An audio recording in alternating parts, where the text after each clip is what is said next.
My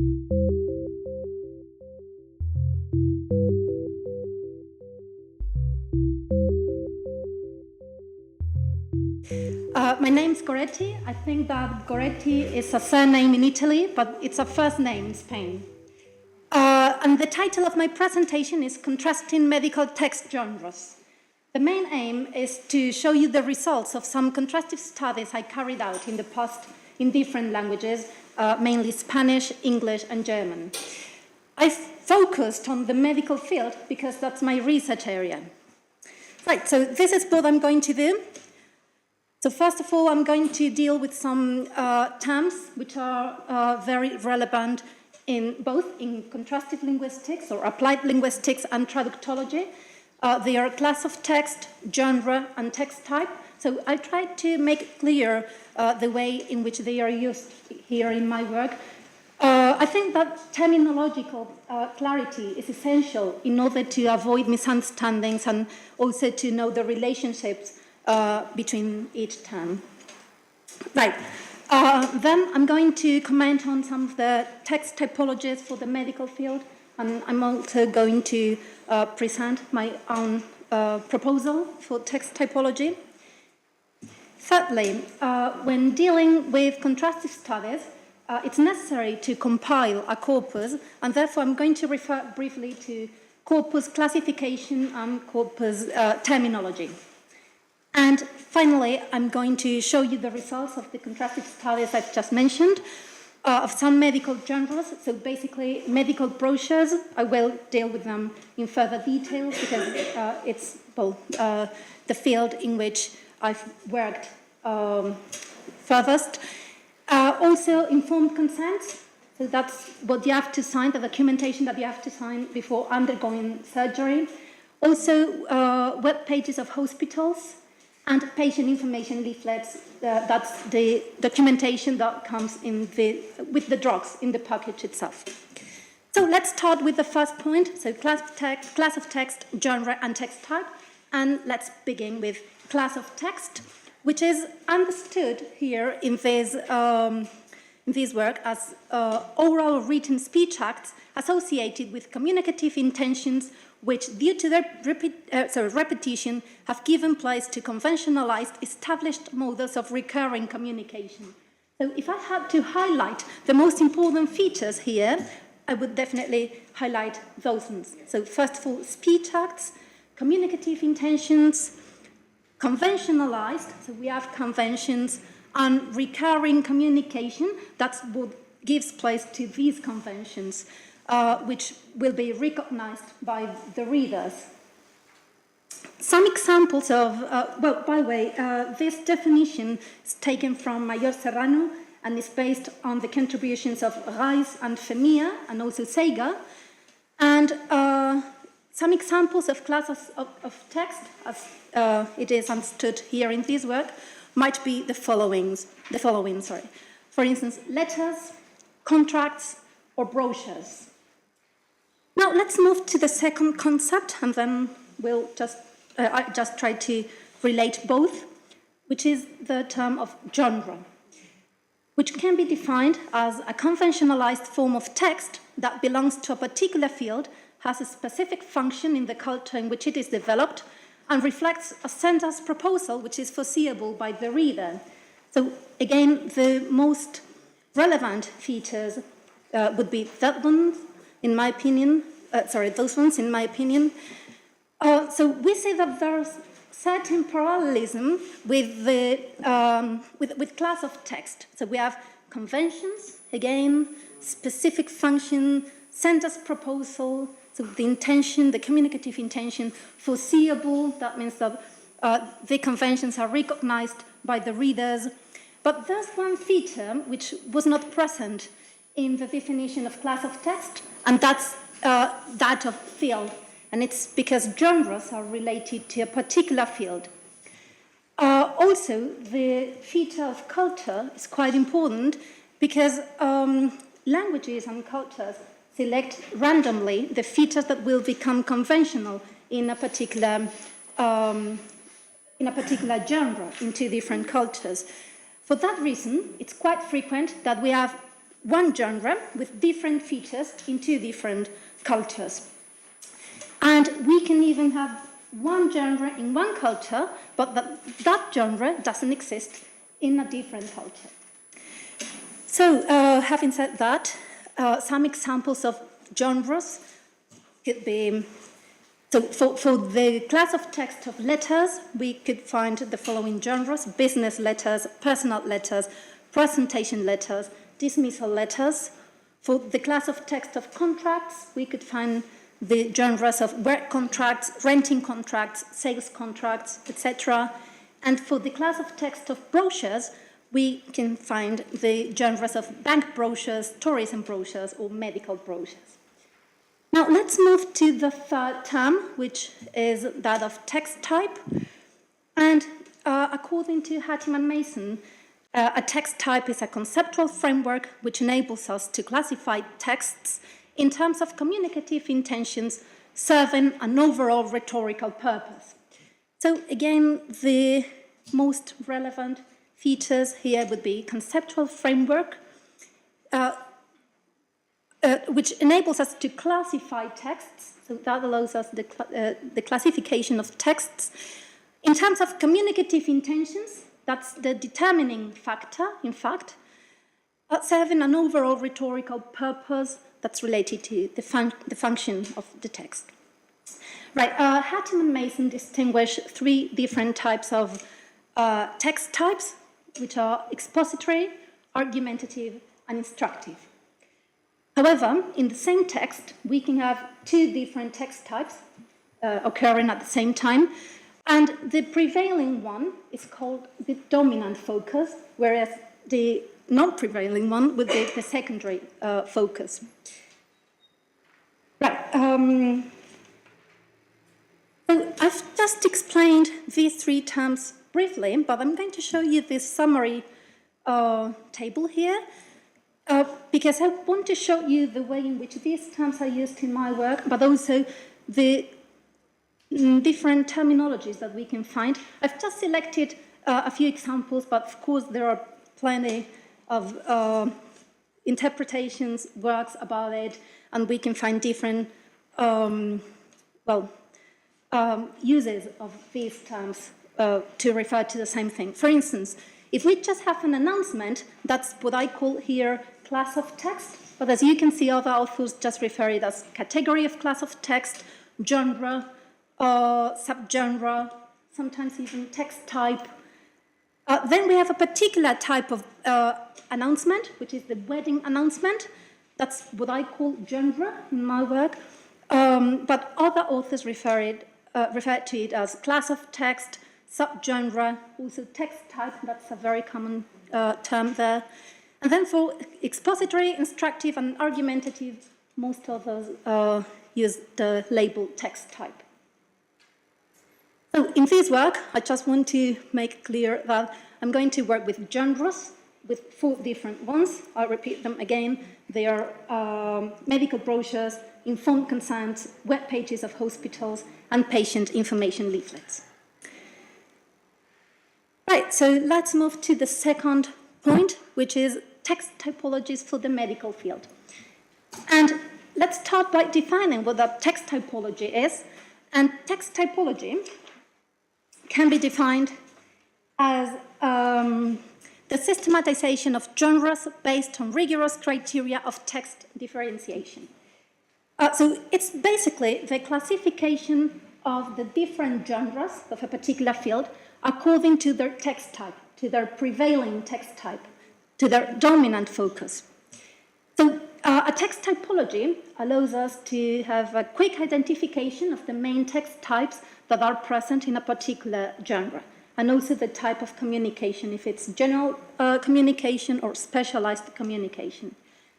There are different proposals for of text typologies, but they were too broad. I mean, they referred to the scientific area in general, but they were not exclusively for the they were not exclusive for the medical field.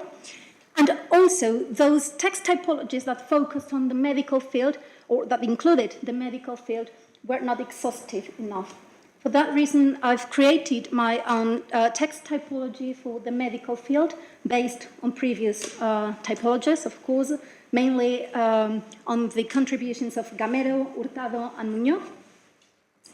And I took the text type as the determining factor. As I've said before, the three different text types could be combined. So we could have different possibilities, different categories. Expository, expository plus argumentative, expository plus instructive, instructive, and so on. All the possible combinations of text types. Under the 10th group, we have a mixed type, and that's for those genres in which the three text types are present at the same time. So we have a prevailing text type, but then it's quite difficult to determine the secondary and tertiary text type of the text. So they are all included in the mixed type in case the three text types are present. Right, so I'm going to show you my proposal of text typology for the medical field, and then I'll try to locate the genres that I'll work with later. So this is the first division, the first category. That's the expository section, the expository text type, and we can find the tone of the communication, general tone, general communication, or specialized communication. So the first group, general communication, refers to general public, so non-specialized public, whereas the second group, specialized communication, refers to that type of communication in which the participants are specialists. Right, and then we have a list of text genres. I've tried to create a flexible proposal. That means that we can move one text genre into a different category, into a different position, in case that text genre evolves and changes its properties. And, well, it's also possible to have the same text genre in different categories, depending on the prevailing text type. For instance, if we have a look at the medical brochure, it can be expository, if we are just given information about the disease, the causes, the symptoms, the treatment, and so on. Or it can also be instructive if that genre, if the medical brochure just tries to avoid a pandemic, for instance, and different steps are provided. Good, so here, for instance, we have the informed consent for the patient. That's a genre that I will deal with later. That would be under the expository type. Then the second division would be for the expository plus argumentative, so the same division, tone, and text genres. I've tried to include as many text genres, as many examples as possible. So I wanted to have an exhaustive and flexible proposal. Here, for instance, we have the medical brochure with arguments. So we not only provide information, but also justify the information that we give. The third section would be expository plus instructive. Here we have the medical brochure, which might be informative or with advertising purposes. Instructive section. So I'm not going to go through every single text genre. It's just to show you the general typology and the location of the genres that I will use later. Instructive plus expository, medical brochure, again. General directions for use, right? So that's the patient information leaflet, the documentation that comes with the drug in the package. Instructive plus argumentative, always the same division, so general communication, specialized communication. And finally, the mixed type, where we have the medical brochure, again, medical web page, in which the web pages of hospitals are included, directions for use, so patient information leaflets, and medical web page under the specialized section, if they are web pages for specialists, so from and to specialists. Right, so after defining the three terms, and after providing a text typology for the medical field and located there the genres that I will work with later, I'll refer briefly to corpus terminology and corpus classification. So regarding the terminology about corpora, again, we have inconsistency here, and that's basically because corpora are used in different disciplines, and studies of corpora also evolved very quickly. So, well, an important degree of inconsistency regarding terminology occurs here, and it's mainly from contrastive linguistics and translation studies. I'm not going to explain every single type of corpora in detail. We don't have time for that. But I'm just going to, well, give you a couple of examples about this inconsistency. So we have three different types of corpora here: comparable corpus, translation corpus, and parallel corpus. And we have two different approaches: contrastive linguistics and translation studies. So comparable corpus is a collection of source texts in two or more languages for contrastive linguistics. So source texts in two or more languages. The number of languages is not really important, but they are source texts, all of them. However, that same label, so comparable corpus, with the approach of translation studies, it refers to two different collections of texts in the same language. First of all, a group of source texts, but also a group of translated texts, but they are not translations of the first ones. So that's the requirement. Now, so we have the same label with two different meanings: contrastive linguistics, translation studies. Now, translation corpus is what the scholars of contrastive linguistics use to refer to source texts and their translations. So in this case, the translations are translated texts of the source texts. However, to refer to this same kind of corpus, translation studies use the term parallel corpus. So that's quite confusing. That might be confusing because we have two different labels to refer to the same thing. And finally, a parallel corpus for contrastive linguistics might be a synonym for comparable corpora, might be a synonym for translation corpora, or might be a synonym for a combined group of comparable corpus and translation corpus. Well, there are further interpretations of these terms. I've just selected a few of them, but there are other meanings for the same labels, and there are other labels for the same kinds of corpora.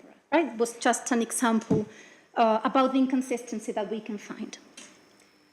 I'm just going to clarify how I understand parallel corpus and comparable corpus in my work. And this is the definition or the way I understand parallel corpus, so under the approach of translation studies, source texts and their translations in one or more languages. And I understand comparable corpora on a different way. So it's a combination of contrastive linguistics and translation studies. So the number of languages is not really important here. Neither is the fact if the texts are source texts or translated texts. But the important thing is that those translated texts, in case they are present together with the source texts, are not translations of the source texts. Okay, so that's the main difference between parallel and comparable corpora in my study. Good. Now, for the classification of corpora, I think that it's important to have a global classification of different corpora in order to know the position that the corpus that we're going to use occupies in a global classification, and also we can see the relationships that that corpus has with other kinds of corpora, and also the features that determine or that are required for that kind of corpus. For that reason, based on different contributions, so Atkins, Biber, Laviosa, Bravo Gonzalo, Torruella, or Loham, Baker, I've created a global classification of corpora which is a two-stage classification, and it combines the approaches of both contrastive linguistics and translation studies. And that would be the first stage of the classification. So it's an exhaustive classification. I'm not going to explain every single division or kind of corpora here. I'm just going to show you the place that, that my corpora, the corpora that I've created, occupy. They would be here. So they are written corpora, non-reference corpora, because they don't refer to the whole language, so they are not reference corpora, but non-reference ones. They are synchronic, because they don't relate to the evolution of language, but they just refer to a certain period of time. This study was finished in 2015, I think, and the texts that I selected were for the last 5 years. Then they are non-monitor corpora. That means that they are not updated constantly. Full texts, published and specialized. Now, the second stage of the classification starts at the point where the first stage finishes, and that's the second stage. And the corpora that I will use later will be here. So specialized corpora, that was the last part in the first stage of the classification, monolingual, comparable, and source corpora. Right, according to these criteria, I created 5 different types of corpora, one in Spanish, one in German, one in British English, one in American English, so just to study the same genre in the same language, but in 2 different cultures. And then I created a 5th corpora of translated documents, which should be on the second level, so translated documents. And they are translations performed in Spain from Spanish into English. And the aim there is to determine if the features observed in the source English corpora were implemented in the translated texts. Right, and finally, let's move to the 4th point, which is the study itself.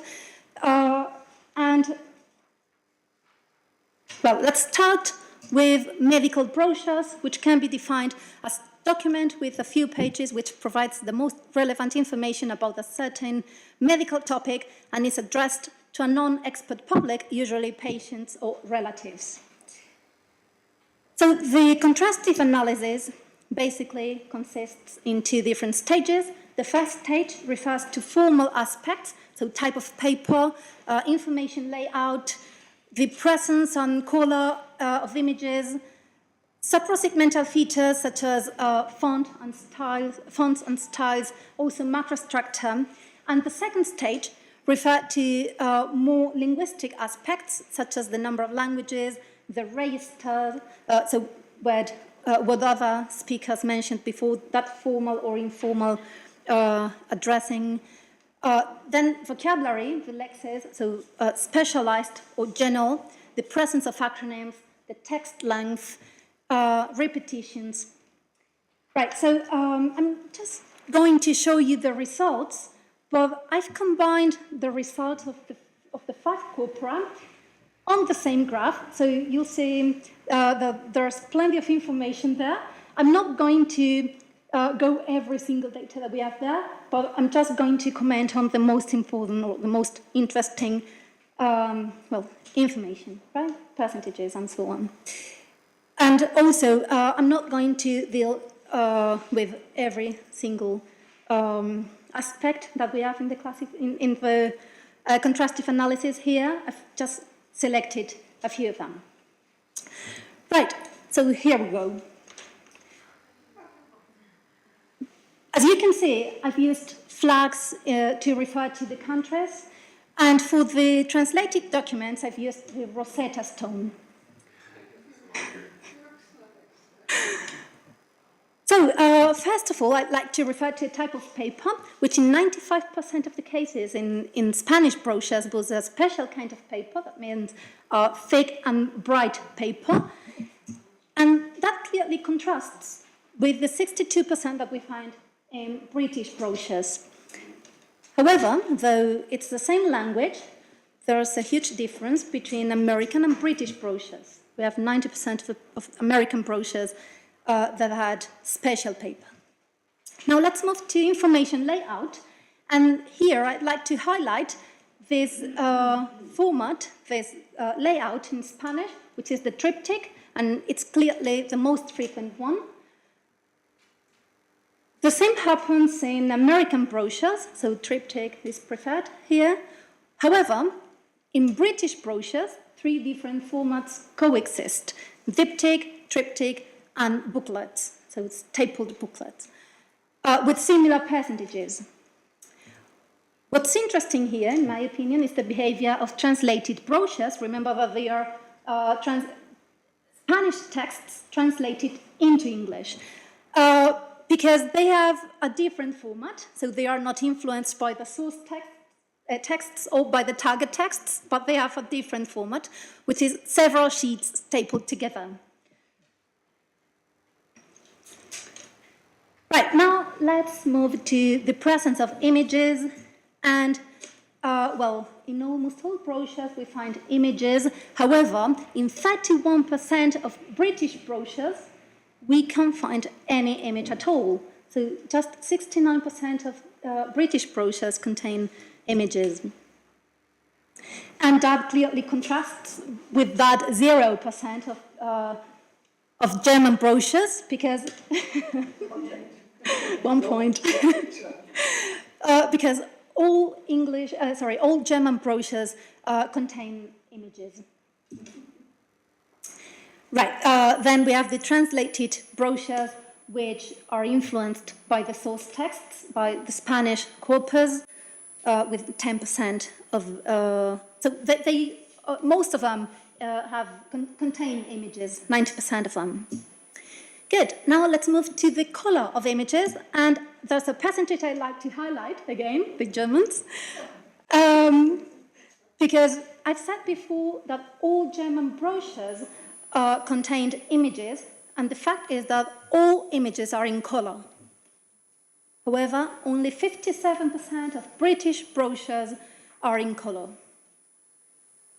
And again, here we have a big difference with American brochures, because just 90% of American brochures are in color. And the thing is that American brochures and German brochures have a more scientific and professional approach.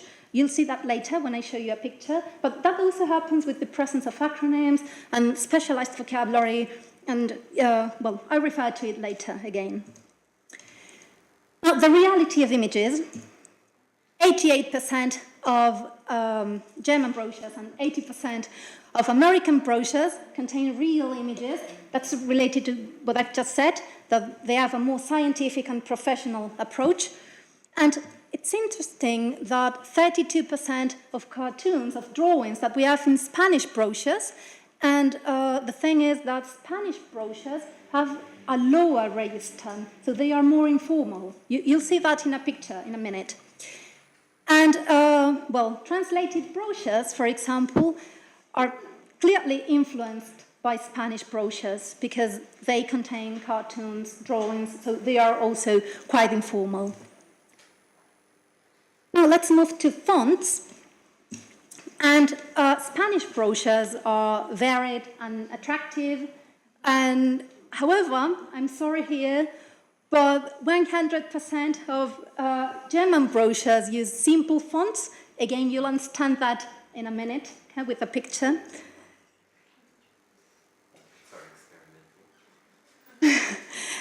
And now for the styles, the same happens here. So Spanish brochures are quite varied and well visible. However, German brochures are not so varied. In fact, they are not very varied, and they are small-sized. So letters and styles in general are small-sized.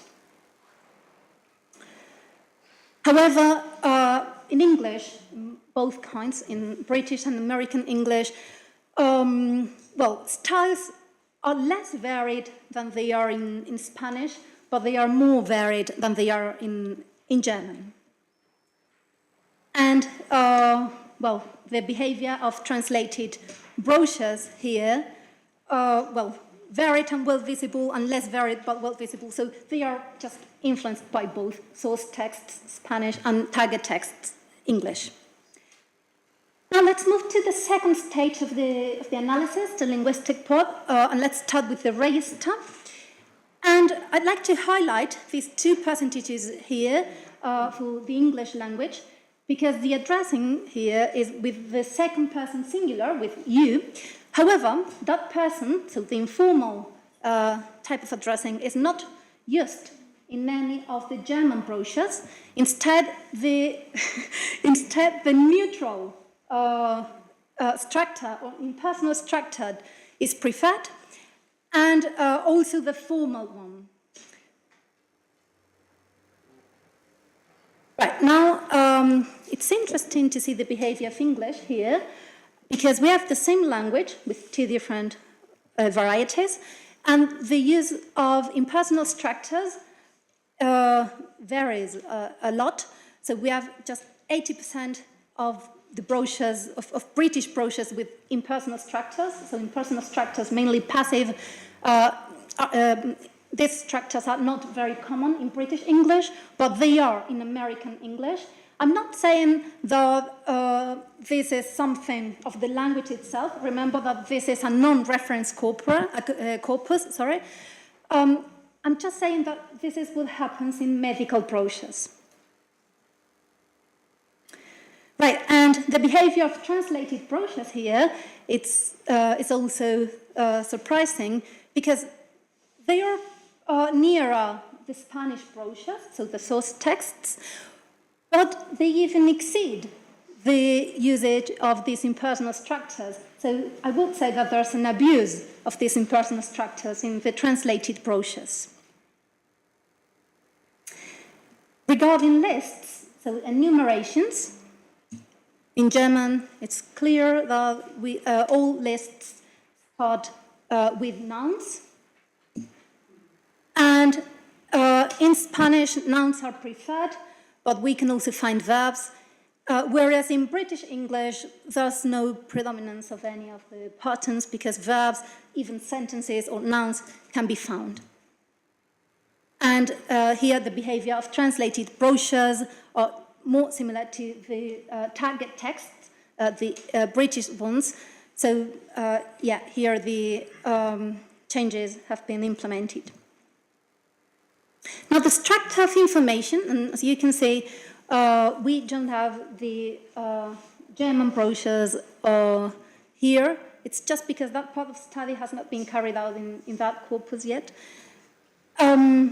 But structure of information is mainly into paragraphs in all languages, but that incidence is much more frequent in British brochures. American brochures and Spanish brochures are frequently structured into independent sentences. Now, simple or complex sentences, and we don't have the American brochures here, because I didn't have time to carry out that part of study in that corpus yet.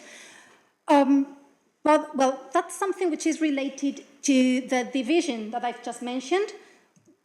Sentences in Spanish are usually longer than they are in English. However, here we have more sentences that contain more than one verb in British English than in Spanish, but it's just because there were more brochures structured into paragraphs than brochures in Spanish. And the same happens with linking words. They are more frequent in British English, but it's again just because of what I've just said, of that structured into paragraphs.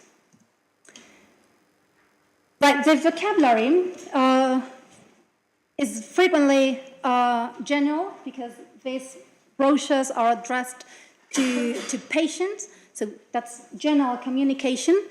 However, it's interesting the behavior of German brochures here, because they contain a high degree or a high number of specialized terms, or even both. So with both, I refer to, for instance, femur and thigh bone, or collarbone and clavicle, that you have two terms to refer to the same thing. British English and also American English, both of them opt for general vocabulary, but, as I've said before, in American brochures, the incidence of, so the frequency of specialized terms is higher than in British English because of that approach, that scientific and professional approach that they have. Right, and Spanish brochures usually prefer general terminology. However, here, I must say that we don't really have two different terms, so the specialized one and the informal one. We just have one term, which is the Latin one, so the specialized one, but is used by the normal population. So that's the reason why we use general terms, but they are specialized terms. Right, and the behavior of translated brochures, well, I would say that is influenced by Spanish brochures, by the source texts, because they include a high number of specialized terms. Regarding acronyms, they are quite frequent in German and American brochures, so it's related again with what I've said before, that scientific approach. And, well, that clearly contrasts with Spanish brochures because we rarely use acronyms in Spanish brochures. Well, acronyms are not very frequent in Spanish. And finally, the repetitions. We have two different types of repetitions, linguistic and conceptual. So with linguistic, I'm just referring to the same word that appears several times. And with conceptual, I'm referring to repeating the idea, but with different elements. For instance, with a picture or just rephrasing the idea, something like that. So in Spanish, both kinds of repetitions are found, linguistic and conceptual, but in British English, just the conceptual repetition. So in Spanish, it's because more images are included and the same idea is explained with images. Right, so I'm just going to show you some images of what I've just told you. This is a Spanish brochure. So you see that it's quite informal. I mean, we have pictures there, which are drawings. It's colorful. We have a great variety of styles and fonts. Although we have some paragraphs, the information is mainly structured into short and isolated sentences. And in that list, we have nouns, right? So the list starts with nouns. And by the way, it's a triptych, so you can see, you can open the document. This is a German brochure. So you can see that there's a real picture there, a colorful one. There are plenty of specialized terms, and I guess that you already, that now you understand what I meant with small-sized letters and not varied styles. Yeah, so it looks like more scientific, more professional, or with a higher register. This is a British brochure. I think that there was a picture on the other side of the brochure, but well, in this side we don't have any pictures. So acronyms are frequent, but not so frequent as in American brochures that we're going to see in a second. Acronyms here mainly refer to obvious things or very common things such as NHS, which is the National Health System. Then we have lists, and as I've said, there's no predominance here. We have nouns, sentences, verbs starting the lists. Information is basically structured into paragraphs, and the register is with the second person singular, with you.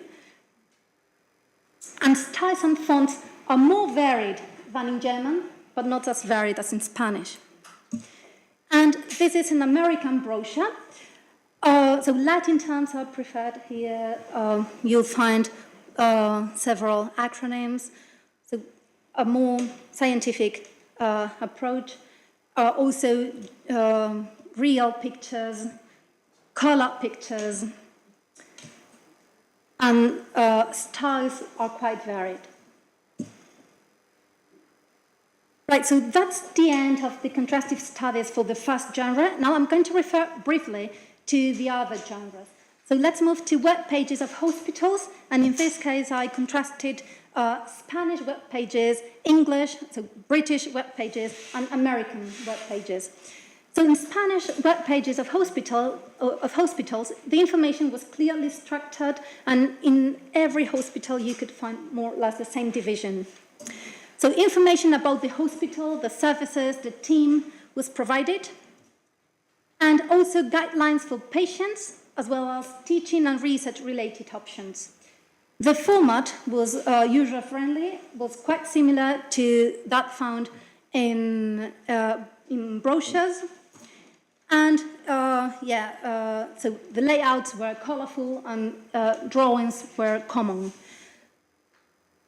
In British English, the information was not so clearly structured, and information on location, help, and team was provided, but that's something that I'd like to highlight, and there was a special emphasis on the doctor's career rather than the kind of services offered. I mean, in Spanish websites, it's quite difficult to find a doctor's career. You just get the information of the team and the services provided, but in English websites, you can just find and read the career of the doctors that belong to a particular team. So extra information is provided here. And I couldn't find any teaching and research options. I can't say that they weren't there, it's just that I couldn't find them. The format was similar to the one found in medical brochures, so sober aspect, and images were not very common, and in case there were any, they were real photographs. Now, what about American brochures? Information was clearly structured here, but with different formats. So each hospital had their own format or division of sections, and information about the hospitals and the hospital and the services provided was given. But there was a special emphasis here, not on the team and not on the doctor's career, but on the rankings and ratings of the hospital itself. So that information was not present in any of the other corporate web pages. So it was like a comparison with other web pages. And in some cases, even a commercial layout with some persuading strategies could be found, something that was not found in British or Spanish web pages. And finally, frequent photographs are present in these web pages, but they are, as happened in brochures, they were real and quite professional. Now let's move to patient information leaflets. That's the third genre that I'm going to refer to. And this is not a study I've carried out myself. That was made by a different researcher, Esther Vázquez del Árbol, and she contrasted these two genres. This genre in two different languages, English and Spanish, and she points out. She points out that there are two different formats: traditional leaflets and modern leaflets. There are important differences regarding the structure between these two formats, but now we're going to refer exclusively to modern leaflets in English and in Spanish. And here, just the other way happens. So in this case, patient information leaflets are very, very sober and formal in Spanish, and they are more varied and flexible in English. And the reason is that patient information leaflets in Spanish are like technical sheets. So they are very strict, very formal, and you have to keep exactly the same structure. And the register is very, very high.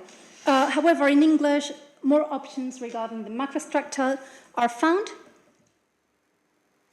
For example, non-verbal elements or even extra punctuation signs can be found in some patient information leaflets in English, but that's impossible to be found in Spanish. So there are any images here in Spanish, or they are rarely used, not even icons or symbols.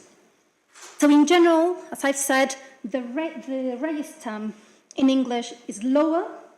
We can find contractions, common phrasal verbs, or even exclamations, but that never happens in Spanish, because in that genre, the register is very high, as I've said before. And as translators, there's something that we have to be particularly aware of, and it's the order of sections. For instance, the secondary effects are usually found in Spanish. I can't remember exactly, but I think that it's on the 4th place. And you can find that in different sections, in different positions in English. So that's something that you should take into consideration when translated from English into Spanish or the other way around. Right, and finally, and very briefly, I'm going to refer to informed consents. That's the documentation that you have to sign before undergoing surgery. And the type of information included here is determined by the legislation of each country and the rules of each hospital. So as translators, it's very important that we don't only translate the text, but also that we get the information of the country and the hospital. The vocabulary, as happened in medical brochures, is quite formal. So we're dealing here with a serious problem. Somebody's going to undergo surgery. And Latin terms are frequent in Spanish, but not so frequent in English. Also, nouns are found at the beginning of lists in Spanish, and we can find nouns and verbs in English. And finally, the layout is sober and formal in both languages, in English and in Spanish, because, as I've said, that's a serious and important situation. But Spanish informed consents are slightly more formal, as happened in this case with the patient information leaflets. So, the conclusions is that it's important to locate in a text typology the genre that we are dealing with in order to know the type of communication, so general communication, general public, and specialized communication, communication between specialists, and the text type, that's the dominant communicative intention. It's also necessary when translating these texts to know the features of the genre in both languages, in the source language and the target language, in order to implement the required changes in the target language and to comply with the expectations that the readers may have. And in order to do that, in my opinion, a contrastive study based on corpora may help. So this is the end of the presentation. Thank you very much for your attention. And if you have any questions,